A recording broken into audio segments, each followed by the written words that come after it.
Tu rêves de tout savoir sur le gouvernement, ces brutes qui ont imposé leur vision au monde entier, ces monstres qui n'aiment que torturer? Eh bien t'es au bon endroit. Mais ne vous inquiétez pas, on ne va pas uniquement parler des mauvais côtés de cette institution, oui pas que des dragons célestes, mais aussi d'un grand nombre de secrets qui sont bien enfuis dans cette œuvre. Ces petits détails qui peuvent littéralement changer toute votre vision de One Piece. Alors forcément, voici le très attendu 33 faits inutiles sur le gouvernement mondial.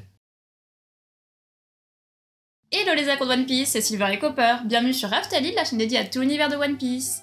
Alors pour le jeu concours, il est presque terminé, et on a essayé de répondre au maximum de personnes possibles, bon je pense que là il reste plus grand monde, en tout cas on a fait le maximum possible, mais ne vous inquiétez pas, tous les votes seront comptabilisés. Ouais, en fait, il y a quand même pas mal de personnes à qui on n'a pas encore répondu, mais on va faire tout notre possible, surtout avant les vacances, et comme le résultat c'est dimanche, il faut se bouger. Et toi, si tu comprends pas de quoi on parle, va voir cette vidéo, il y a une FAQ, un top et un jeu concours. Mais bon, en tout cas, place à la vidéo. Allez, c'est parti!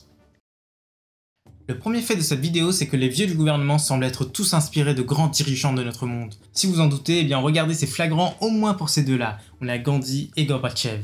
On continue avec les membres du Conseil des 5 Anciens. Eh bien, on ne connaît absolument pas leur nom. Voilà, c'était le fait inutile le plus inutile de cette vidéo. Vous vous en doutez, il y a énormément de choses à dire sur ces vieux hyper badass. Et celui qui ressemble à Gandhi, eh bien il a une épée qui ressemble aussi à une Meito. Et pas n'importe laquelle, la plus puissante et la plus rare, le premier des Kitetsu. Comment est-ce qu'on peut le savoir? Eh bien il y a un croquis de celui-ci qui est déjà apparu dans l'œuvre. Ça y ressemble vraiment pas mal, et ça connote que c'est peut-être un épéiste, et sans doute un très puissant épéiste. Car les Meito de premier rang ne courent pas les rues. Actuellement, on n'en connaît que 3. Celle de Mihawk, forcément, avec laquelle il a fait Marineford, mais avec une facilité incroyable. Celle de Barbe Blanche, celle qui a régné sur les mers pendant des dizaines d'années, et celle de Roger, la fameuse Ace. Et oui, si vous le saviez pas, c'est pas un fait sur le gouvernement, mais l'épée de Roger s'appelle bien Ace. Les rois et reines présents lors de la rêverie sont en grande partie des caricatures, et oui, ça se voit énormément. Mais le plus marquant, c'est lui, l'homme qui ressemble à Abraham Lincoln. Son nom, c'est Hamburger, ça ne trompe pas, et il règne sur le royaume de Bollywood.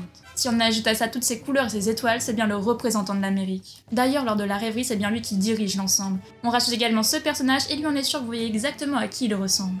Le gouvernement mondial pourrait être inspiré de 2 organisations de notre monde. Le premier, qui a totalement failli, se nomme la Société des Nations, un projet ayant pour but de rassembler le monde entier après la Première Guerre mondiale et d'éviter une autre guerre de la sorte. On comprend tous qu'ils ont failli. Et la seconde, c'est l'ONU, que tout le monde connaît actuellement. Les membres du gouvernement ne sont pas élus par vote, mais ils sont tous issus de lignée royale ou de dragons célestes. Mais ça, c'était avant, car maintenant dans le royaume de Drum, aussi appelé royaume Sakura, les dirigeants sont élus par les citoyens. Et celui-ci, vous le connaissez tous, c'est Dalton. Peu nombreux sont les pirates qui sont directement attaqués au gouvernement. En fait, on n'en connaît que 3 qui l'ont fait sciemment. Le premier, c'est Shebeck, qui voulait les renverser mais totalement. Ensuite, on a Fisher Tiger, qui a fait ça pour libérer les esclaves de Marijois. Et enfin, Luffy l'a fait à 2 reprises, pour récupérer Robin, et puis pour sauver Kemi.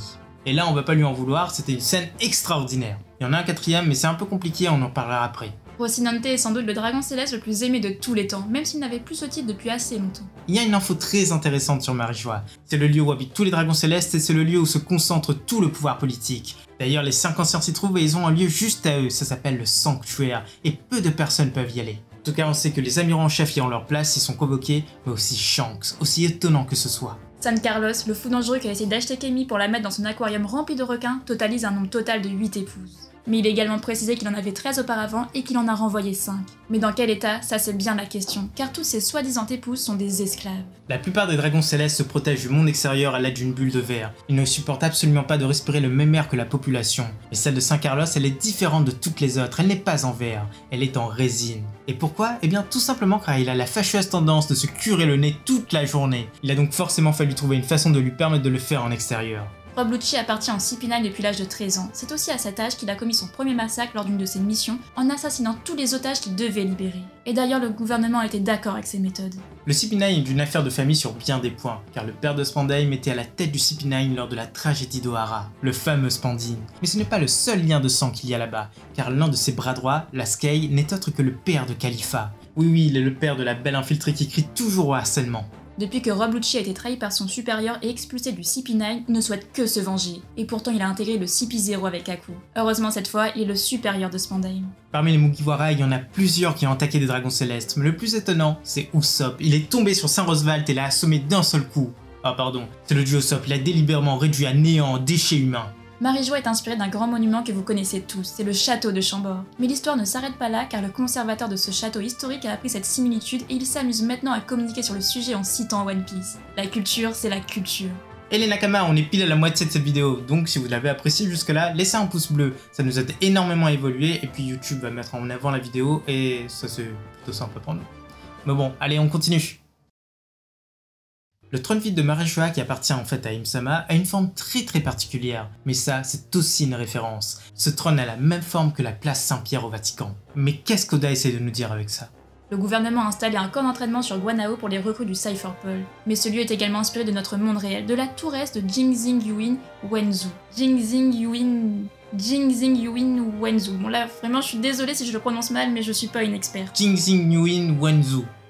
Peut-être plus fort. Oui, effectivement. Non, c'est nul. En vrai, à mon avis, en commentaire, ils vont se défouler. En tout cas, Oda l'a confirmé dans le SBS 80. 800 ans auparavant, lorsque les 20 rois ont gagné la guerre et pris le monde, un seul d'entre eux a refusé de vivre sur Marijoa en tant que dieu. C'était le souverain Nefertari. Oui, c'est bien la famille de Vie. Elle aurait donc pu être un dragon céleste et sa mentalité aurait été totalement différente. Le pire, c'est qu'aujourd'hui, il n'est pas du tout considéré comme tel. Sur Marijoa, il n'avait pas les mêmes pouvoirs et il pouvait se faire attaquer par le CP0.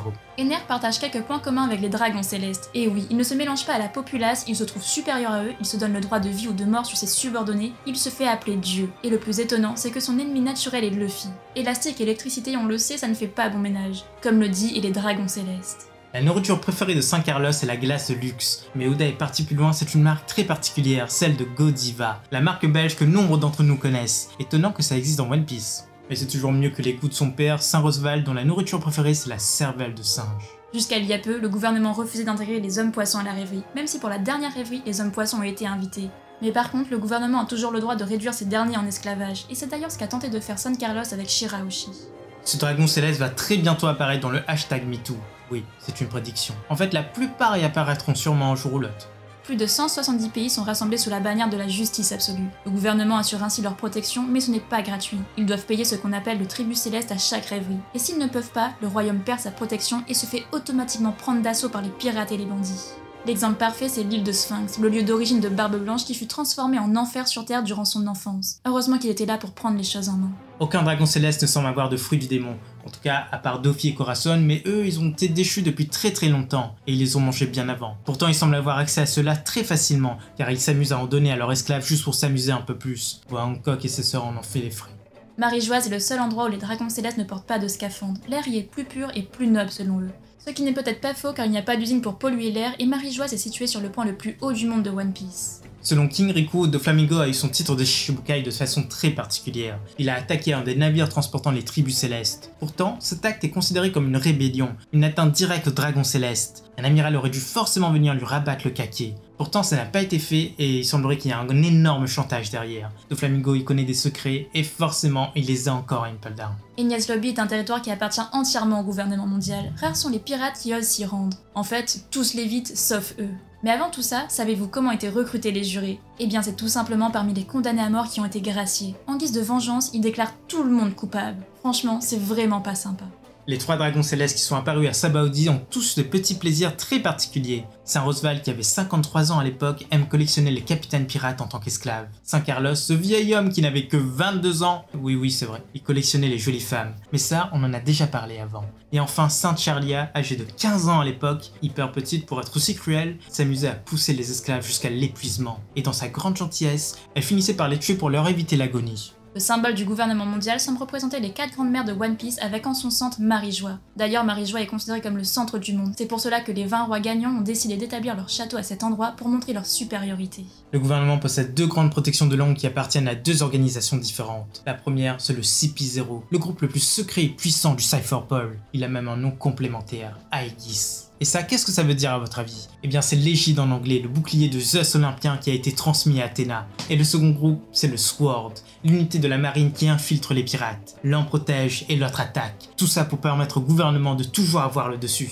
Oming, le père de Doflamingo et Saint Miosgard sont tous les deux de la lignée des Doflamingo. Et en tant que dragons célestes, ils ne sont pas très bien vus. Pourtant, il y a 800 ans de cela, lorsque leurs ancêtres régnaient sur Dressrosa, la terreur était leur credo. Ils avaient fait des tontata à un peuple d'esclaves. Saint Rosval, après avoir appris que son fils fut frappé par Miosgard, déclare que cette lignée est bien problématique. Comme quoi, tout change. Quiconque leur porte atteinte devient la cible d'un amiral. Il est donc possible qu'après avoir attaqué le gouvernement et un dragon céleste, Shebek ait été pris pour cible par Kong. Et oui, cet homme était amiral à cette époque. En revanche, comme Shebek était inarrêtable avant God Valley, il est fort possible que Kong ait chuté face à lui. Ce qui pourrait être un énorme flashback en perspective, quelque chose qu'on a tous envie de voir.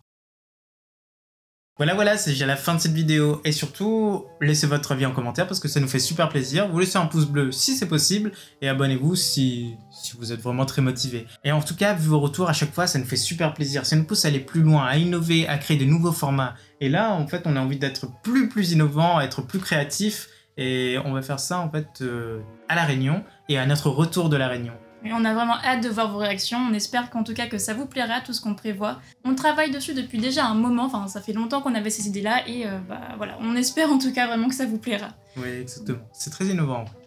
Bon, on vous dit pas plus pour l'instant, vous aurez bien évidemment les réponses au fur et à mesure. C'était Sylvain et Copper pour Aftalil. À bientôt les Aqua One Piece.